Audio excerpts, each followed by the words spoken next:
The WNBA doesn't know what the W is in its name, but that's not stopping them from banning some former NBA players from joining the league. At the same time, they're beleaguered trying to figure out some way to kick out Caitlin Clark and Sophie Cunningham, their two most popular players, on a team that all of America loves. And guess what? They don't want to watch any other team in the WNBA. All the ratings are because of Caitlin. Today, we'll tell you why this is the place woke is going to die, at least the 1.0 version.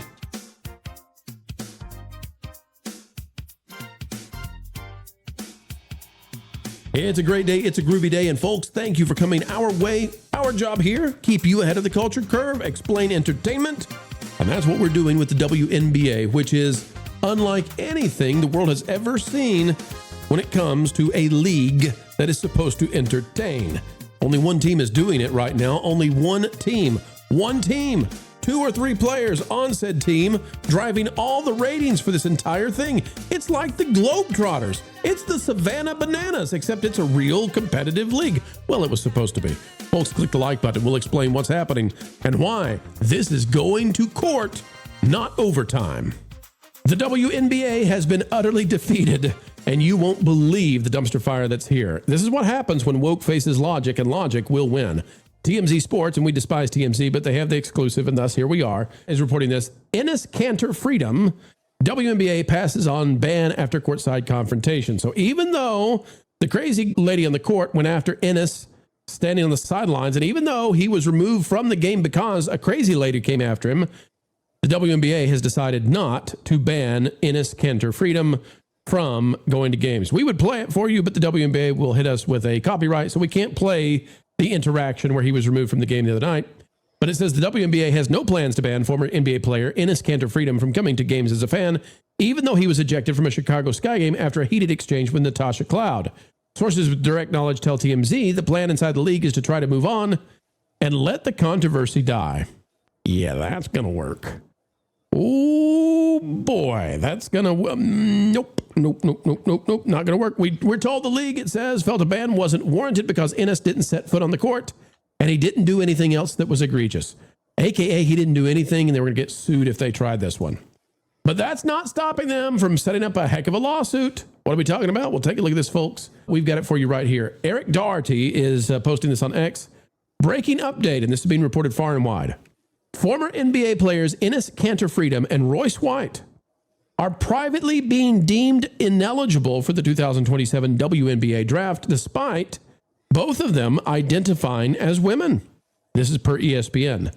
League sources say the WNBA will refuse to change any definitions of woman, but will still make sure they can't play. Boy, that's going to work out great. That's going to work out great. I didn't realize the NBA was a bunch of transphobes. So here we go. Without a definition, they can sue. And I think that's what they'll do. The WNBA was supposed to get together and decide what a woman is. They're going to Matt Walsh this thing. And now what they've decided instead is that was too dangerous. So they're not. And then they're just going to say, you're not allowed to. And then when they sue them, they're going to lose. And this is going to turn into even more of a dumpster fire. Marv, we got more to talk about with the WNBA because it gets worse. But let's just stop here and start talking about it. Your thoughts on them refusing to define what the W in WNBA stands for, but then simultaneously saying, but you're not that W, you two, and you can't join us. Well, I mean, look, at the end of the day, they've got them in a checkmate at this point. These NBA players have got them in a complete checkmate because the hypocrisy is being exposed. They're exposing the fact that this is all just politics and nonsense and woke ideology. It's absolutely insane that a league designed to showcase the athletic abilities of women cannot decide what a woman is. And I don't believe that they have any trans players right now in the WNBA, but I'm telling you, next season it's going to happen. You know, Marv, I've seen some players. Now I'm not going to do it. Not going to say it. Not going to go there. Lord. I think they do have it out. And I think that what they will do is they will just clarify the terms that define what the eligibility is to play in the WNBA. And I think what was said the other night, I don't remember who it was that said it, but is probably Culture, that they will likely develop a hormone test to determine whether or not you're actually taking hormones to change your gender. Yeah, but that's not supposed to matter. If you identify, then it's that should just be it. They're moving the goalposts. They do that all the time. They are trying to split the baby in such a way that they still get what they want because they don't want to be embarrassed and humiliated. Lauren, is it a girl baby or a boy baby? And can we still tell those things apart? Obviously not. If we have to get a council of people together to debate what is this mysterious thing that nobody has ever understood in all of human history, they're going to keep this going for as long as they possibly can. I propose a magic 8-ball. I think that they stand up there in the draft, and then we get the magic 8-ball out, and we say, "Oh, Prophet Jabobob, is Enes Kanter actually a woman?" I think it's pronounced Enes. I think you're right. It says, most likely. Yeah, there you go. Never lies. Never lies. The magic 8-ball, the Prophet Jabobob, never lies. We've got a response now, Marv. And so if they thought the controversy was going away, they can think again. Brick Center posting this. It's from Fox News. Enes Kanter Freedom. Kanter Enes? I don't know. He's on with, what's her name? Laura Ingraham on Fox News. So he's living it up. Here's his response to the WNBA, just coming out recently, that they will refuse him. He will be ineligible for the draft. Here's his response on Fox News. Pro, come on. Pronouns here. Well, now do you wait a minute now? Does she have to change the pronouns too in order to be a woman, or can we? I don't know. I just don't know the rules anymore. Pronouns are she, he. Like, can a woman not use a urinal? I don't know. Do you actually think the WNBA, and sources were telling various media outlets today that they've essentially decided you and Royce cannot play in the WNBA. You will not be eligible.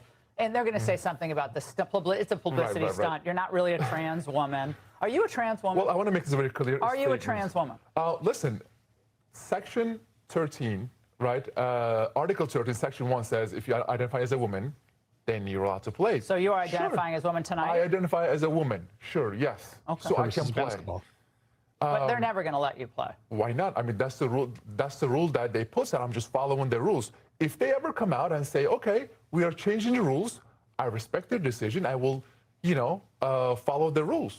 But right now, if you identify as a woman, you're allowed to play, and I am identifying as a woman, and I am actually allowed to play. That's it. You said.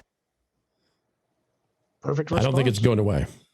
I don't think it's going away, guys. I don't think they can stop this. Just imagine him on the court with these ladies. Like it would just be amazing. Towering over them, shoulders larger than two of them standing side by side. Oh boy! All right. Well, how is this going for the WNBA? What they're trying to do, and used to we would just mock them for them trying to injure their most popular player.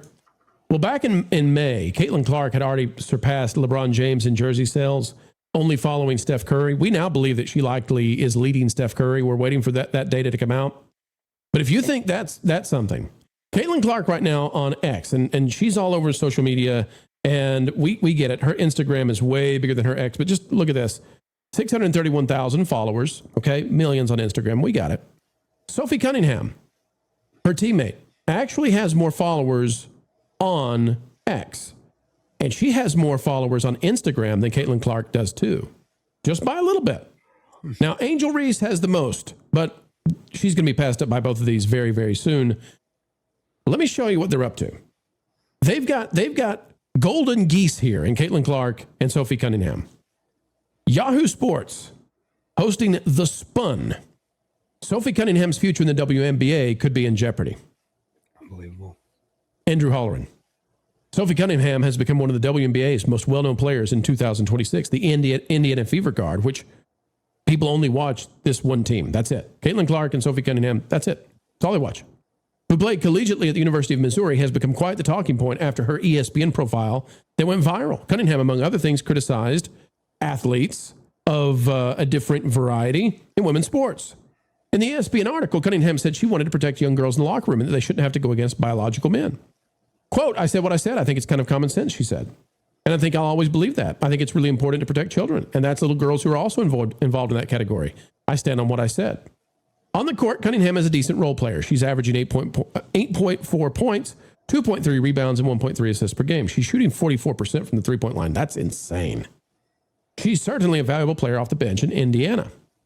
But Cunningham is on an expiring contract. She signed a one-year, $600,000 contract with Indiana for this season. What will her free agency market look like in 2027? It's going to be fascinating to see. And here's what it says. Basically, she can either try to re-sign with the Indiana Fever, which there's no guarantee of that because there's nobody in the WNBA that seems to like her or Caitlin Clark, no matter if they are saving this league. If she can't re-sign with them, it's looking like politics will come into the play. And she, look down here at this, says a quote, she might get blackballed next year. She should identify as a man. So she may get cut from the WNBA, their second biggest player in terms of fan following. The second biggest player, fan following, may get banned from the WNBA because of her beliefs. That's cutting off your nose to spite your face. It is, and look, they hate, despite the fact that they love the money that they're making, they hate that it comes because of Sophie and Caitlin Clark. They hate that because why? You know why? It's because of the way they look. Because of the way they look, and that's why they don't get fouled in these games. They get mugged. I mean, they get assaulted in these games. Because the Florida Attorney General thought about pressing charges in one of the games. Yeah. So I mean, like it is a wildly. Who knew that you put a bunch of women together in a league like this and you just get a wildly toxic act? Whoa, Marv. I don't know that we can presume that all of these people are women. We're going to need to figure out what that is first. We're going to need to define the thing. Right. Let's not presume they all identify that way. Yeah, the world may never know. Thank you, Mr. Owl. Lauren? Yes, sir. These young stars, biggest stars in the league, go out. They get the living daylights beat out of them. They get no respect. They get all the ratings. America loves them, and they might be broken up at the end of the year. But whatever happens, I think Enes, Kanter, Freedom, and the rest of these folks are going to sue the league, and I think it's going to create a huge, huge mess for everybody involved. I think they're actually in some sort of legal trouble here. Again, I think it depends on whether they amend the terms and definitions within the contract that say who can participate and who can't. Whatever happens, it's going to create controversy. There's no question about that. And if they oust Sophie and Caitlin, I think those ladies are going to do very well. I'm sure they'll find a place to land where they can continue to make some trouble, which I think would be a good thing. But where it actually lands, how it shakes out, I think it's still too early to predict. I think that they're going to do everything that they can to try and retain what they want and to filter out those they don't want. And I suspect that they will be successful there. I think the WNBA, the W stands for woke. And I think this is where woke is dying 1.0. I think AOC sees that. And I think we're moving on to woke 2.0 after this. But I think the WNBA, the woke NBA, this is where the original form of woke is going to die. And then we're going to move on. And I think America is going to love Caitlin Clark and Sophie Cunningham. And if they break them up in the offseason, if they kick Sophie out of the league, it's only because they want to break the knees of Caitlin the next season. They have every reason to not do that. And they don't care. Because one reason matters more.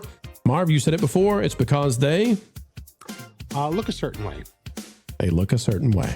Well, it's been a good time. It's been a great time, folks. It's been a groovy time, even. Keeping the Holly Weirds in line. We know them better than they know themselves. As we say goodbye, folks, please consider clicking that like button, drop a comment down below, and join the community dialogue today. And until the next time, we say it every time. Keep learning. Keep growing. And as always, keep having fun.